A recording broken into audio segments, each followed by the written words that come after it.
Good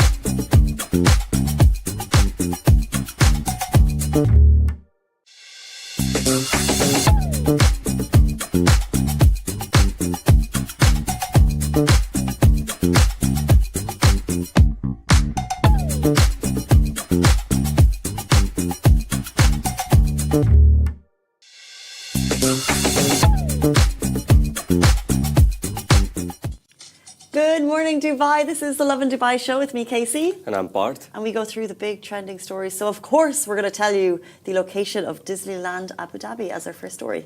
And you can now make payments using your face and also your palm. People also notice that Palm Jumeirah now has a paid parking zone. And this creator called out drivers who don't follow lane discipline. Today, I'm going to be going on a very big rant. I heard it before the show. You don't want to be here for it. In today's rapid weather report, it's mostly sunny with temperatures ranging from 17 to 26 degrees. Before we jump into all of that, I want to get, Parth, your thoughts, and also anyone who's watching, because we have the comments open as always. Good morning, 11-1. What type of... When you're making an account, is that a real name? 11-1? I'm not one to talk. My account name is called Curfew. So like... Why? Like you just got the word curfew? That must be... I was 15 when I made it, 14. Made your Instagram account when you were 14? Yes. I made it when I was 13, but I changed it when I was 14, the name. It was my name initially when I was 13. It was just Parth was there. And then I changed it to Curfew because I thought it was cool when I was 14 years old and I stuck with it. You had just Parth? Like Parth 934 was my account. You know what's so funny? In my era, a decade before your era. Was it like Casey.xx because you guys had the obsession with just writing X in everything? No, it didn't exist. Oh, yeah. so we were making... Our email addresses are the things to be laughed at. So people made like weirdo blonde 234, and then that email address with them stayed with them for like 10 years, and then they got to a point where it was like, oh, I really need to change my email address. Yeah. But your Curfew, we're going to stay Curfew? Yeah, Curfew with a K. I will, because I was actually going to change it when I was like, I think 17 or 18, but like by that time there were people in my class and my friends who like had given me the nickname of Curfew, so I just stuck with it. Okay. There's no point of changing. Why to change it? Well, welcome Shish11 and everyone else who's joining the live. Question to you. You find yourself on a flight. This video shared by New York Post is going viral because basically this lady in front allegedly reclined her seat, and the lady at the back was so angry about it that she put her feet up. Now, there's another report that said the lady at the back also tried to pay for an upgrade and didn't get it. I'm not sure. That's a different story. So, but the main report says the lady at the front reclined her seat and the lady at the back. And I wonder, I always do think about reclining seat etiquette, because I think there should be a rule book. Yeah. I love rules and guides. Then we could all stick to it. Reclining seats, you okay with it? Do you recline your seat on a flight? I do recline, but I was just telling this to someone on the way here. I think courtesy is a man's best friend. That's not the best example of it. She does yoga. Very flexible. That's too high. That's illegal. You can't do that. Like that's way too high. I think if you do that for like a certain allotted time, you should be off the flight. That's my opinion.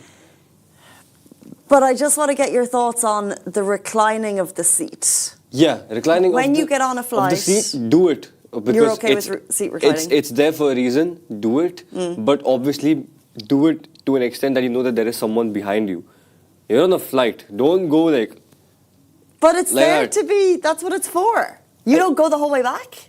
I don't go the whole way back, though, because I know there's someone sitting behind me. Because I'm someone who knows that if there was someone in front of me doing that, I would hate it. You're on an 8-hour flight. You don't go the whole way back? No. Oh my God, I'm that person. All the way back? Yeah, of course you go all the way back. I would hate sitting behind you. That's what the seat is made for. That's literally... the airline would not do it if it wasn't... So, I'm sorry, genuinely, you're on a nighttime flight. I recline it, but to a certain extent. I don't do like whatever she's doing of like Like that. I do it like to a It's decent only, extent. it's literally like 4 inches. No, it's not. And it's made, and then the No. whole intention for these. She does not have space to like keep her legs down properly. That's, she's doing that for, that's a performative act. Yeah, it's a performative act, but like you like I'm thinking like you'll not get the space to even like tuck your knees properly between the seats. The airlines make the flights in such a way, my theory is that you're allowed to recline to a certain extent, and the whole flight can then recline to a certain extent, and it gives everyone that extra level of comfort when you need to sleep. I agree only with do you it, on by that. the way, once it's like sleep. No, I Yeah, do it yeah. as soon as I Oh my God. bloody can. No, I agree with you on that, but I'm someone who thinks way too much.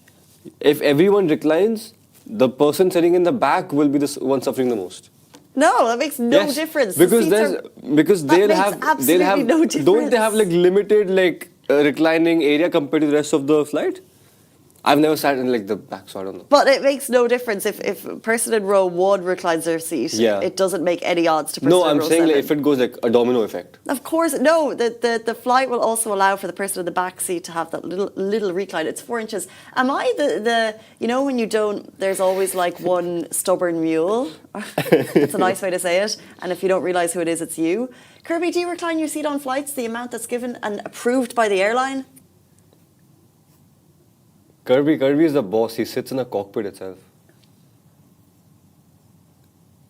You only recline your seat if you sleep. Oh my God! Someone in the comments support me, please.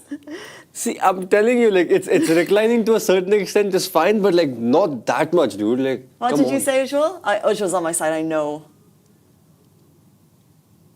Flights, seats. I will also do the in office also. What did he say? I can't hear him. I don't know what he said. He's saying he reclines the seat in office too. But Yes, But yeah, that's I what do it's that. for. Yeah. anyway, okay, so they must be respected from both sides. I just think that if the airline didn't want us to recline the seat, they wouldn't. And if there's, like, I do like a rule. So, like, if Yeah. you say I'm not going to do it for an hour or two, I won't do it for an hour or two. Yeah. But I need to be told. It's a function of the seat that I've paid to sit in. If you don't want me to use that function, you should tell me. And if Yeah. there's an etiquette around it, I would like to know, because I don't want to be there. I think it's one of the things that it's like a grey area on the flights. I think genuinely, to me it falls in the same category as the one sitting in the middle gets both the handrests. It falls in that category for me. It's there. You can technically do it. It depends on situations on different flights that you go to. Some might allow you to do it. Some No one needs both. if I'm in the middle seat, I genuinely need to pose. Imagine you're on a flight, you're just like that. Because in the middle seat, you can't go in the aisle. There's window is taken by someone else. You'll always have to just. I just kind of it's really depending who you're sitting beside. Like I don't Yeah, think exactly, I really need it. That's the grey area. Yeah, that's definitely It's the great. same thing. If the person sitting behind me is like chill or something, like I'll probably try and push myself until I feel like a small like behind me, so I know that okay, this is the max limit I can go to. No. But like this is crazy, and obviously it's performative that she's putting her legs all the way up. No, why? Like why? I think something like that should get you off. Until someone tells me I can't recline it the full way, I shall continue reclining. The handles on which you put your arms continues to be a grey area. What is not a grey area, guys, is the location of Disneyland Abu Dhabi. The news is out. Disney CEO Bob Iger has revealed the future site of Disneyland Abu Dhabi, and you guessed it, it's on Yas Island. So Bob Iger shared an Instagram post this week showing him walking the site, saying that walking the site of what will be Disneyland Abu Dhabi. Lots of work ahead. It's all very exciting. The project was announced in late 2025 and it officially becomes Disneyland's first ever theme park in the Middle East. Very exciting to see that. The entire development is being fully funded by Miral, the team behind Yas Island favourites like Ferrari World, SeaWorld and Warner Bros. Abu Dhabi. Once complete, Disneyland Abu Dhabi will be Disney's 7th global destination, with Imagineers designing a tech-forward resort centred, of course, around a crystal-inspired castle, drawing inspiration from Emirati culture. So I can't wait. I can't wait. Have you ever Genuinely, been to Disneyland before? Yes, I've been to Disneyland in Which Hong one? Kong. In Hong Kong, I was 11 years old in 2015. I was just a small boy. I was in Disneyland Hong Kong. Why did you go? I was on a trip with my parents to Hong Kong in 2015 during my summer holidays, and it was amazing. I shook hands with Mickey Mouse. I met Donald Duck. It was so nice. I still like I'm literally like You thinking met Donald Duck. They had the entire like they had. I will go crazy for Disneyland at any age possible. Okay. I still remember they had like an amazing parade, and there's Mickey Mouse and then Minnie Mouse, and then they're all going, and it was. Those parades they do them in Disney's around the world. Yeah. What do you think is like the perfect age to visit Disneyland? There is no any age. Any age. I believe it's not made for a certain age. If you ask me, like, yeah, I mean, like, they say it's for kids, but, like, I don't think it is. I think I can go right now and enjoy it. I can go when I'm, like, old, as like a grandpa, I'll go and enjoy it. As a kid, I've enjoyed it. I think there is no perfect age for Disneyland. I think anyone can go there, anyone can enjoy it. That's Can we please send Parth to Disneyland, Please. Abu Dhabi, when it opens? I 2 can tickets. feel your energy. I'll give you your takeovers. I'll give you your reels. We offer everything. I'll do it for you. Don't worry. Parth is selling our soul for some tickets. I genuinely think I haven't seen as much excitement for an opening, Yeah. an announcement, and to say that sitting here in the UAE when we're surrounded by the most exciting openings and things happening all the Yeah. time, but the level of engagement on the posts is wild. I love Disney. I went to Disneyland Paris when I was Wow. well, I think every Disneyland sounds exotic. Yeah, yeah. Hong Kong to me, I'm like, wow. I always wanted to go to Florida. The one Orlando, yeah, I think so. Yeah, that was like the goal. I think they have Disney World and Disneyland over there in the US, and I want to explore those. And But not I love it. anymore, because this is the first time in a long time that they have created a new Disneyland. Oh, And yeah, it's yeah. not going to be, you imagine it's going to have the castle. It's going to be a crystal castle. It's just going to be spectacular. And I think the more we talk about it, the more exciting I think it is to imagine that the magic that is Disney, Yeah. and I think you're a bigger Disney fan than I am, Yeah. but I know the magic that it brings for kids, the magic of bringing your 3 or 4-year-old Amazing. to shake Minnie Mouse's It's amazing. hand. I knew. That's what I'm saying. It's amazing, right? Like, I always see it from the perspective of like it's not just about it being Disney and all, like, oh, Disney. Just the vibe that's created around it. Just like the fact that like the way I think their marketing team is great. Genuinely. Because like I'm someone who's not watched. I'm not the most hardcore Disney fan. Okay, my favorite movies is like Cars 2 and Toy Story. Maximum, that's it. But the way they have marketed this to me is insane. It's insane. Well, for people who are saying they haven't seen a lot of Disney, just want to name some of the greats. So Disney, by the way, is also collected to Pixar. You've got Lion King, Beauty and the Beast, Aladdin, The Little Mermaid, Mulan, and then with Pixar you have Toy Story, Finding Nemo, Up. Who remembers the first Up. 10 minutes of Up? Yeah. The first 10 minutes of Up. If you want to bawl your eyes out, Yeah, if you feel yeah. like an emotional journey It made me feel very emotional. in a pocket of time, those first 10 minutes are just, they hit so hard. I don't cry at movies, but I've gotten very close to that one. A Disney movie has been the movie that has made me close to crying. But what It's we- very emotional, dude. That's what I'm saying. I don't know what they cook in there, but like just keep doing whatever you're doing. It's amazing. Well, Ratatouille's been cooking. Anyway, It's nice. thank you. A few more years to go, but very exciting. Something that's more on our doorstep is a technology update. So UAE residents can now soon make payments using their face and their palm. Contactless payments are about to get seriously futuristic in the UAE. The Central Bank of the UAE has revealed plans to introduce biometric payments, meaning residents could soon pay for goods and services using facial recognition or palm scanning instead of cash, cards, and even phones. The concept was recently demonstrated at the Dubai Land Department and currently is in proof of concept phase. It's a part of a wider push to make transactions across Dubai and the Emirates fully digital, with a goal of 90% payments cashless by the end of this year, 2026. So if it's rolled out, it means that it's faster checkouts, fewer cards to carry in your wallet, a whole new definition of contactless payments, and the only thing that you have to worry about is that face card of yours, your face card. That it won't get declined. Gosh, Yeah. imagine if your face card got declined. I'd feel like I was in an episode of Black Mirror. Like, it's me. How do you not know? Super cool. So I'm still pretty impressed that my phone can pay for things, but Yeah. the UAE is 10 steps ahead. And as you can see by that video right there, essentially your face will ultimately be able to. And what a cool thing, because we know that from stories of people losing things being robbed, Yeah. and the robbers being able to be identified by Dubai police within half an hour, we know that there's tracking systems everywhere. And so why not have that technology incorporated into a payment system? I'm all for it. Amazing. You're gonna hate me for saying this. I think we're disagreeing a lot today, but like, I wouldn't use it. I don't know. I love the technology. It's amazing. Yeah. I think everyone should use it. Why wouldn't you use it? You would definitely use it. I don't know.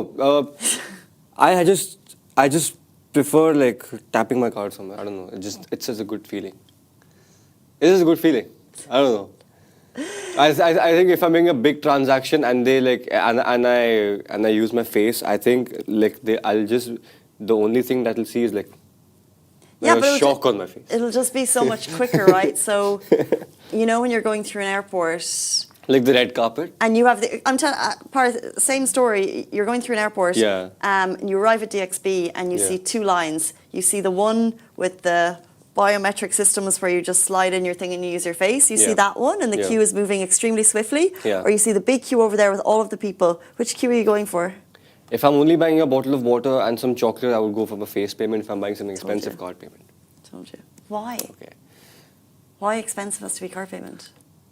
I don't know. I just want to see that some proof of the transaction has been made by me. I don't know. I just like want to tap. Let's share this in 2 years, because of all the technology that we talk about that might come to play. I feel like this is. I feel some people will agree with And I me on love- this. Like I think guys like sometimes like for big transactions, it's like the same thing. It's your face. Is that not it's better the than? same thing. You know, when you're doing research and you want to buy something big, you don't use your phone. You use a laptop. That's true. Exactly. But why would you allow your phone to advocate for you when it's you? You're the person. Oh, who's on the phone? I don't even use my phone. I use my wallet. My card's connected on my phone. Everything is there. It's all in place. Yeah. But I just use my card. So you don't even use your phone. Sometimes. Unless my wallet's kept in the bag, or sometimes I forgot, and then I'm just like, take this. That's so funny. Let's jump into our next story. People noticed that Palm Jumeirah now has a paid parking zone. Some residents spotted photos of new parking signs popping up around parts of Palm Jumeirah, areas where parking was previously free. So drivers spotted paid parking signage in sections of the island, sparking conversations online as residents and visitors realized the change. While Palm Jumeirah has long had a mix of paid and free zones, these newly marked areas appear to introduce fees where none had existed before. So if you're heading to the Palm, it's worth double checking the signs before you park to avoid an unexpected fine. Along with other areas, by the way, we've discussed quite recently, new parking areas have paid parking areas have popped up in Discovery Gardens, Production City, JVC and Sports City. So yeah, we've covered the topic of paid parking quite a bit, I would say. Just this week itself. Just this week, the Yeah. last 2-3 weeks, it's really popping up. Would you be paying for? Were you surprised that there's paid parking on the Palm? No, I don't think so. Yeah, me neither. I don't think anyone should be surprised realistically. Like it is Palm Jumeirah. I don't want to see anyone complain about, oh man, it's too expensive. It's Palm Jumeirah. Yeah, exactly. I wouldn't get water from there. Unless I had no choice. Unless I had no choice, I wouldn't. Like it's bound to be expensive. I just wonder. And it makes sense because that's where everyone wants to go to. Like that is the place to be. Exactly. So we may have feelings. I have feelings about paid parking coming into Production City because it's where I live. Yes. But that's because it affects me directly. Yeah. However, the paid parking, so it's along that the boardwalk The crest. crescent, yeah. The crescent, Yeah. yes, thank you. The crescent of the Palm. And the boardwalk there is phenomenal. And by the way, yeah, just in comparison to so many other places, it's actually not that populated. Yeah. It's a gorgeous place for a sunset walk, and it gets a bit of wind. You've got the sea, and just in comparison to a lot of other coastal areas, a lot of other areas in Dubai, it's a really beautiful place to visit, especially if you've got visitors. You're also on the Palm, and so to keep that area in tip-top shape, I'm okay with paying about the 8 dirham that it might cost me. Same, yeah. You can't argue with it, honestly, dude. Like, it's Palm Jumeirah. You can't argue with it. And most cities in the world, Yeah. world-class cities, have paid parking. Yes. It's just if you live in an area and you've got 2 cars that it becomes a pet peeve. Speaking of pet peeves, we're going to jump into a driving story in Dubai. So, welcome to our driving class. This Dubai creator has called out drivers who don't follow lane discipline. So, Dubai content creator Rashid Al Falasi has shared yet another hilariously relatable rant about drivers who ignore lane discipline. In a video posted on his profile, Rashid spoke about all those too familiar moments on Dubai's multi-lane roads where some drivers cut across from the first lane all the way to the last lane with no mirror checks, no indicators, just vibes, and sudden confidence and chaos. He pointed out how all these drivers wait until the sign appears before making a risky turn, sometimes actually even going beyond the shoulder, forcing everyone else to brake or make space. He perfectly summed up the collective frustration with one line that had his viewers laughing. Why, brother? Why stay in your lane? What really made this rant hit home was his admission that despite patiently waiting in his lane for ages, he still ends up giving way just to avoid getting hit. We've all been there. So the video quickly gained traction with drivers across Dubai agreeing on one thing. We've all met that one driver, and now drivers, and Rashid has spoken for everyone. Why are people like this? I don't understand. And he's so right, because when this car moves in front of me and it's crossed a couple of lanes and it's getting in and it's skipping traffic, I do always make way for them. Well, I mostly Firstly, make way for them. why you like this? Is this camera's on me. For the drivers watching this, first of all, don't, okay? Focus on the road. Second, why? Like, if you know your exit's coming, if you have a GPS on, or if you know the road, just switch to 2-3 lanes. Why the ego? Why? What do you mean? Okay, for example, I know my exit 39 is my exit, for example. I know it's approaching. I should not be in the first lane. I shouldn't. I shouldn't. That's true. Why are you giving me that look then? Because I'm thinking, I hate this type of road behavior. Yes. Shouldn't do it. But Might have done it. I'm just thinking those who throw rocks against windows. I don't know what the phrase is. Those who cast stones. I'm like, but I've certainly made driving mistakes in the past, and I'm nervous to join this conversation because I'm like, what if someone has seen me? No, I'm someone who does make those mistakes. I am one of the people. I'm not that perfect. In fact, I got a fine 2 weeks ago. But on the other hand, guys, like, these are basics. Like, this is what is taught. Like, I don't know if you've passed your driving test and were driving good only on that day, just like, like a gimmick or something, or like you guys just don't know. But it's a massive pet peeve, and if you want me to be serious, then it's also a very big hazard for the drivers in all the other lanes. So you're cutting without the mirrors, cutting without your indicators. It's quite rash. It's obviously you're going in quite a bit of speed, 120, 130. Don't do it, guys. Don't. What do you think? I think I've got loads of pet peeves. Oh yeah, same.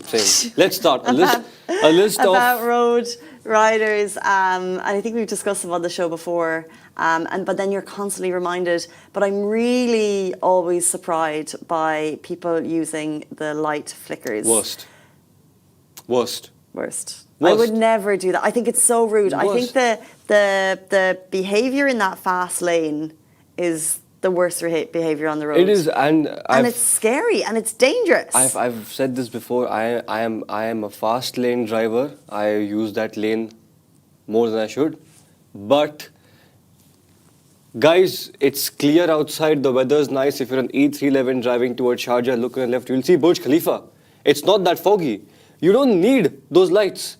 Like, just keep the normal ones that you have. Simple as that. If you want someone to move out of the way, flash once. Okay, wait 5 seconds if they don't move. Flash twice. Beep your horn.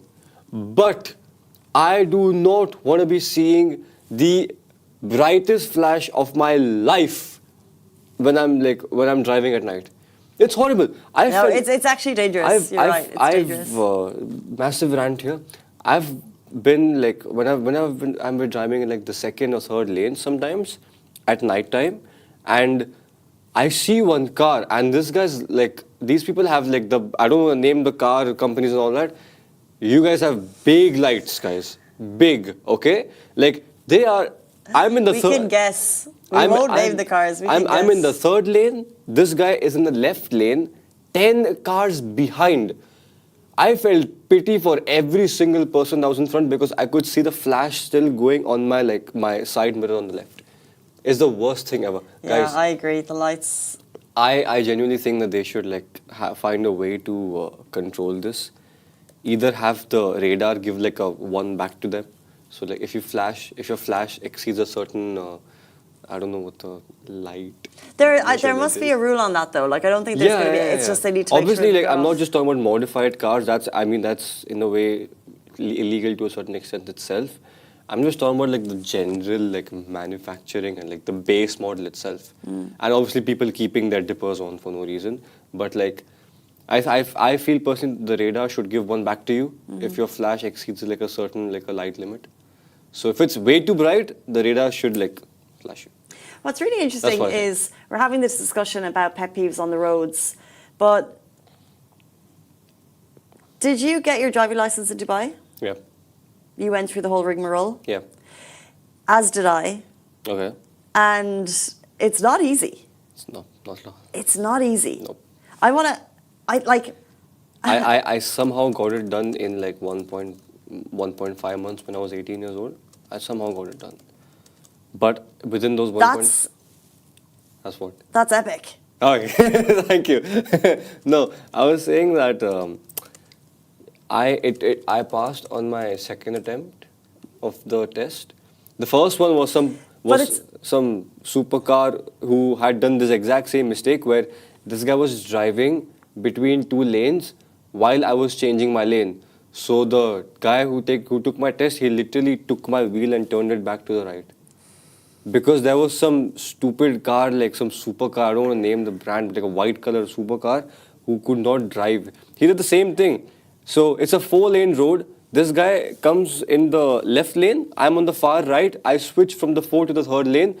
Meanwhile, while I'm doing that, this guy's already going like diagonal. And that was the first. That was my first fail. Yep, that was. But it's not just. I want to just break this down for people. So if you're doing the UE driving test, you have your theory test, which is a computer-based test. Yep. Then you have your parking yard test, and that's what really gets people because you need to park in 5 slots. And it's done by sensor, so there's it's all sensor. There's no smiling at the instructor. There's no bringing a coffee or some chocolates. You've got to park in sensor. You've got to do angle parking, parallel parking, garage bay parking, and emergency parking. That's 4. So it basically starts off as you have to. And guys, for those taking the driving test today, best of luck. Taking it next time, best of luck to you. Every single step matters. You start off by pulling your car out of wherever it was parked. They will test that as well. If you don't do it properly, you could get failed on that. It's so specific. From there, you go on the slope and you just put your handbrake up on the slope for like some time and then wait for some time, put it back down, go down the slope, do your emergency brake where you have to hit minimum of 25. I don't know, some say 30, but minimum of 25. Yeah. If you're driving below 25 and hit the emergency brake, you fail. You also have to hit the brake when you hear a beep, beep, beep, beep, beep sound in the car. Sometimes it's a technical fault, it doesn't play, but like that's like on the school and not it's Fast and the Furious level work. Yes, and then after that you go and do your parallel, and then you do your garage, which I failed twice. And then you go and do your angle, and then you again go and park back in the same spot where you were. Yeah, and it's all done by sensors. It's and all so, sensors. And no so you thing- go in There's a kind of camera in your car. with the back big in seat. kind of smile on your face, being maybe you got it, maybe you didn't, and then they can show you your failures. I was doing 2 parallel parking. Yeah. So the slots were here. Yeah. And my car was here, and I went, "Phew," and I parked here, and I was like, oh, I nailed that. I absolutely nailed it. Yeah. And then I turned around and I was like, there's completely missed the 2 spaces. For what happened to me was the reason I failed my garage twice, like my parking test, was because of garage. There's like a black box around like the sensor. So I parked my car. I thought I was in. I was good. I went. I failed. It's because like my wheel, it's like goal line technology in football. It was somehow touching the line according to the sensor. On the left side. Second time I went, I thought I smashed it. Same thing happened on the right side. Third time I go, I park. This time I think I messed it up because I thought I went a bit too far back.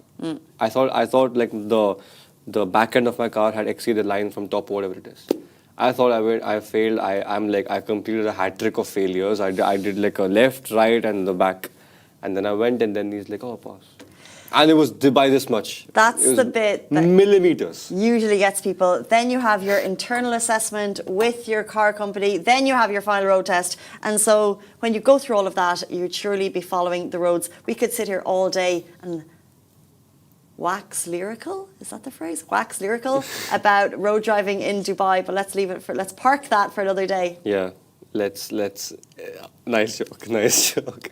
Happy with It's that? time to put that joke in the garage. Okay. Okay, that's the end of the show. Thanks, Parth, for that one. Thank you, Casey. We'll see you tomorrow morning, same time, same place. Bye-bye. Bye. See you.